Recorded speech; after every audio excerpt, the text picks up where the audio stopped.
Hello and welcome to the Superpower Dare Die team. I'm Peter. And I'm Rick, and today we're reviewing season 3, episode 2 of Yep. Mandalorian. The Mines of Mandalore is the episode title. Okay, so I know you did a bit of a quick review without me last week. You're a big Mandalorian fan. I jumped off. I did watch maybe 2 or 3 episodes of season 1 and just didn't get into it. Yeah. Again, you've enjoyed it. Connected back with it when we watched Boba Fett, because Boba Fett seemed episodes. To be more about the Mandalorian than Boba Fett. And 2.5 episode, I reckon. So I guess my experience with the Mandalorian is 2, maybe 3 episodes of season 1. Boba Fett, those episodes in there, and now I've just jumped on to season 3, episode 2. So I guess I know bits and pieces from what I've seen, maybe bits you've told me, things I've seen on the internet, but this I've just jumped into with like no real background. No. Did you follow it okay? I think I did, yeah. It was... Yeah.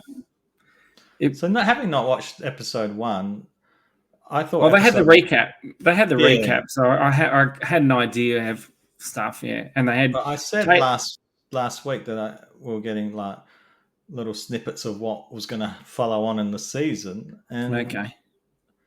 You know, like at the end of season 2, I thought the season was going to be about him getting Grogu back, and they did that in 2 episodes, basically, on Boba Fett. I reckon they did half of Boba Fett, yeah. 4 episodes. Well, episode 1 sort of set up that he was going to go to get like a chip so he could get a droid, so he could go to Mandalore, so he could be safe there, and then go to the mines and heal himself in the waters there. So I was expecting that was going to be the season. And basically that's what this episode was. Like he goes and gets them to ask for a chip from the regular character played by Amy. Yeah, and she annoyed me in this episode. She annoyed me when I saw her in I think she was in Boba Fett as well. But now I was trying to think, every time I see her on screen, she reminds me of someone. And I reckon I think she reminds me of what's his name? Pesci, when he was in Home Alone. Like Joe Pesci. Joe Pesci, but she just puts that gold tooth in the missing tooth. She would be Joe Pesci in Home Alone. She reminds me more of like Rhea Perlman back in the Cheers days. No. Rhea Perlman just was the hair, funny. the way she looks like. The hair is, she's just a bit of an over-the-top sort of character, but I guess I've always it's annoying. Star Wars. But she's not in it enough to spoil it. But I like the way she's doing some sort of shady deals with like people's speeders and stuff. I thought that every time I see her though, it's like I'm watching the 1970 whatever it was, the holiday special. She's like a character from the holiday special. Yeah, of just you're annoying. I don't think she was as annoying in previous seasons, but in the Boba Fett one, she was quite annoying. I didn't think she was as annoying in this one. So instead of getting the chip, which is really hard to find, she sells him the little mech droid. What are they called? Are they mech droids? Those little... I think it was... Gee, why can't I remember mech droid? But it is. But it was Astromech droids. But it was R5D4 from the original Star Wars, which I thought was a nice little nod. Tie-in. And he still isn't working very well. No. So she sells him that. Then he goes to Mandalore. And I was expecting this over like 3 or 4 episodes, like an arc. I didn't expect him to get to Mandalore till like the end of the season. There's something else going on, because there was the reading of that plaque. Like Katie Sackhoff, I love Katie Sackhoff. She is the science fiction geek person, because I loved her as Starbuck in the new Battlestar Galactica. Yeah, but she apparently ruled Mandalore for a while. She's part of the royal family. In the previous like season, she wanted the dark saber, which the Mandalorian got. She wanted to get the dark saber. I did notice that she could fight with that, and he was unable to do that. He was struggling a bit. Yeah, Yeah, that he was Boba struggled to Fett. use it in Boba Fett, but she absolutely handled it with ease, which was, Yeah. I thought, a nice touch. So she was wanting to reclaim that from Moff Gideon so she could rule Mandalore again. But in the previous season, Din Djarin, which is the Mandalorian, he defeated Moff Gideon and had the sword. He doesn't want it. He doesn't want to rule Mandalore. So that's why she's a bit. If you saw the okay, so the preview standoffish she's a bit stuff. Depressed. Well, she's just a bit down because he's got it now. I don't think she's going to fight him for it, but her dreams have been crushed a bit. I'm just wondering whether, like, rulers in this, and I'm not talking no, actual rulers, but people who rule in this world, galaxy, whatever, universe, do they just sit on their chairs in like one big empty room? Like the Emperor used to do it all the time. She was doing it. Boba Fett just like sat in a chair. They just sit in the chair until someone walks up to him and just goes, "Oh, by the way, something to do. We've got an uninvited guest on the planet. I'm going to go look out the window now." Just like, what? Yeah, well, she was in the last episode towards the end, so I didn't even think we'd see her for a little while. Okay. But so Din Djarin and Grogu go through like the mines and things, and they're attacked by these like, I don't know what they were. They did give them a name, but I forgot what they were called. Yeah, they did. They would eat them. Yeah, so he gets captured by this pretty cool sort of robot thing inside a robot. I'm not sure what he was, but he was like a droid inside this big mech suit to start with. And he had like a little eye thing. The eye. Yeah. I don't know what that was. But so he gets captured. Grogu goes back to the ship and gets the droid to navigate him back to Bo-Katan to come and rescue him. And then so while she's back at Mandalore, she says something like she has a fight with the cave trolls as well. Yeah. And she says something like, I wonder if these have survived, I wonder what else has happened. Yeah. Like what else has survived. So I was expecting at the end, because I've read rumors that like Christopher Lloyd's in this season. I've read rumors that he's like an old Mandalorian, and Tim Meadows is another old Mandalorian, and they're sort of at war with each other. So I just kept expecting.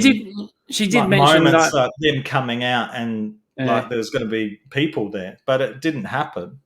She did mention things about she hated how like it used to be a beautiful place. Did they used to always walk on with helmets on? They just lived their society with the helmets on.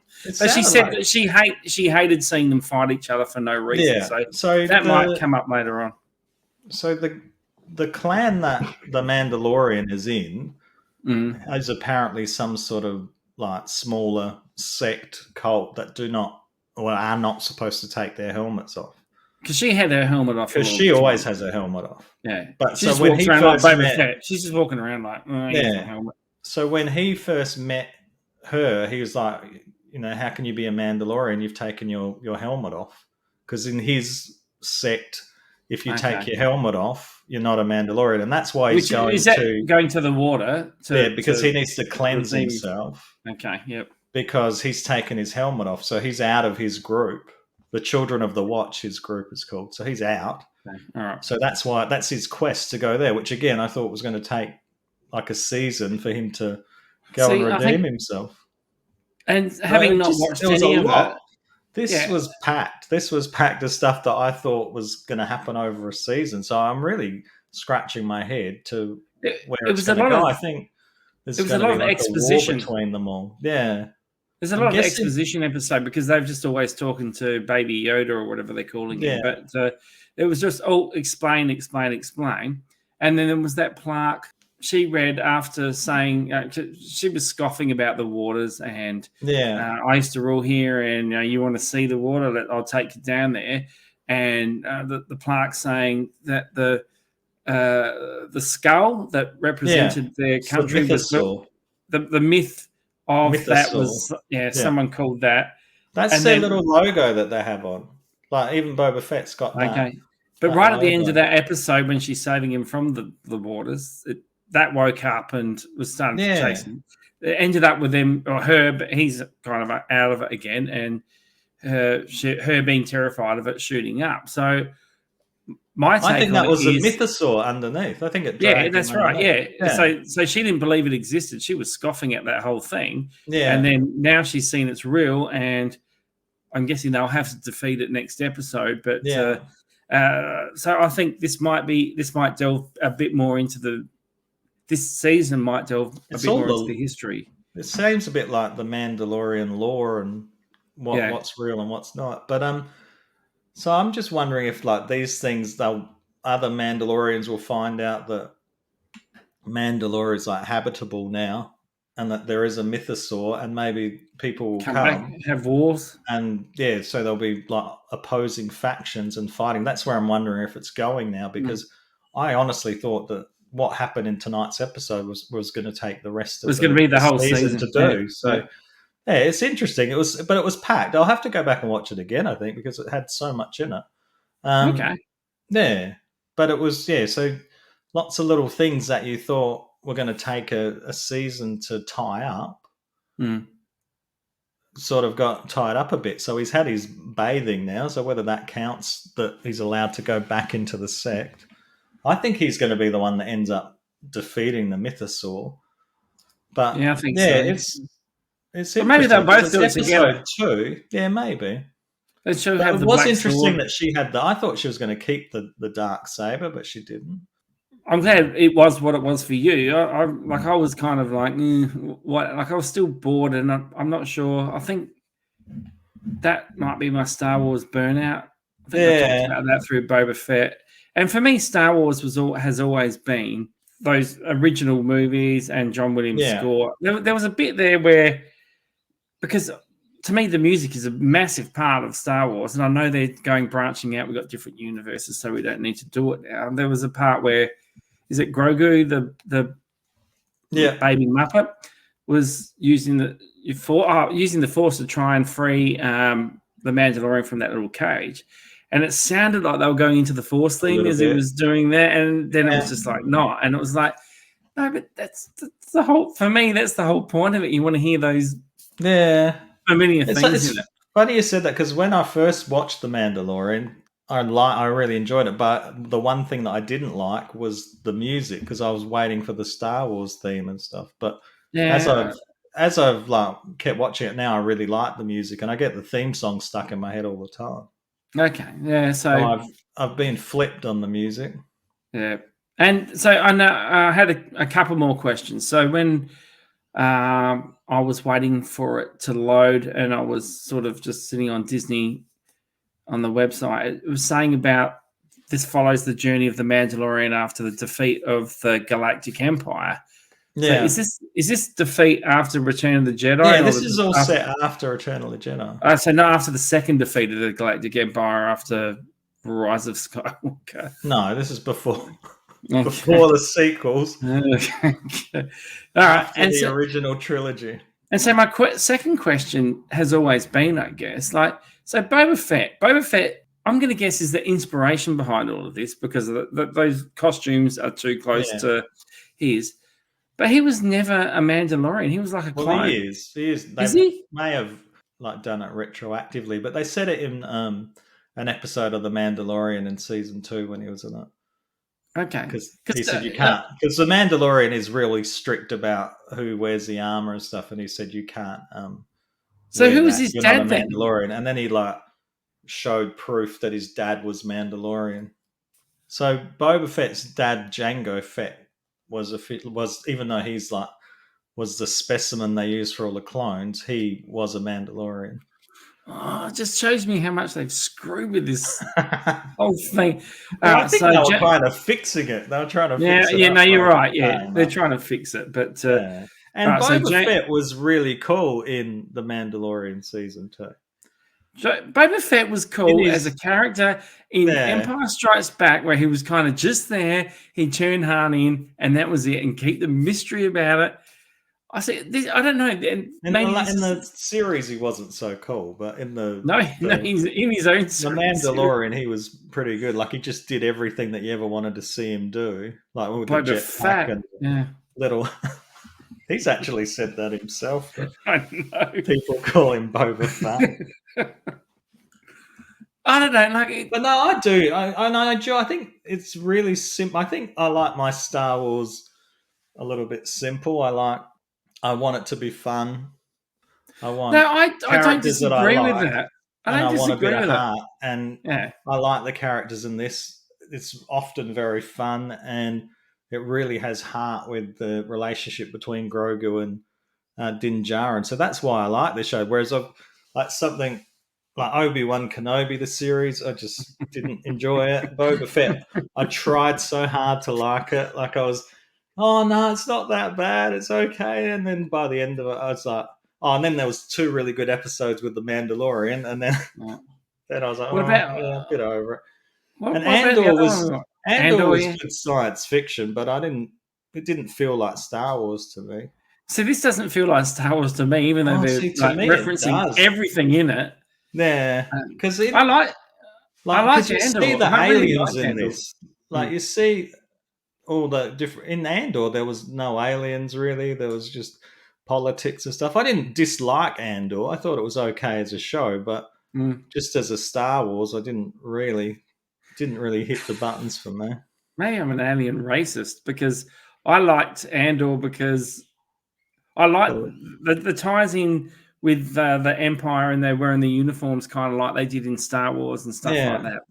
But as a whole, the whole expanded universe doesn't work for me because to me, Star Wars was the music. So when it doesn't tie that in, it's kind of like you said about Andor. It just could be any science fiction thing. And even though I'm watching it and no, it's not.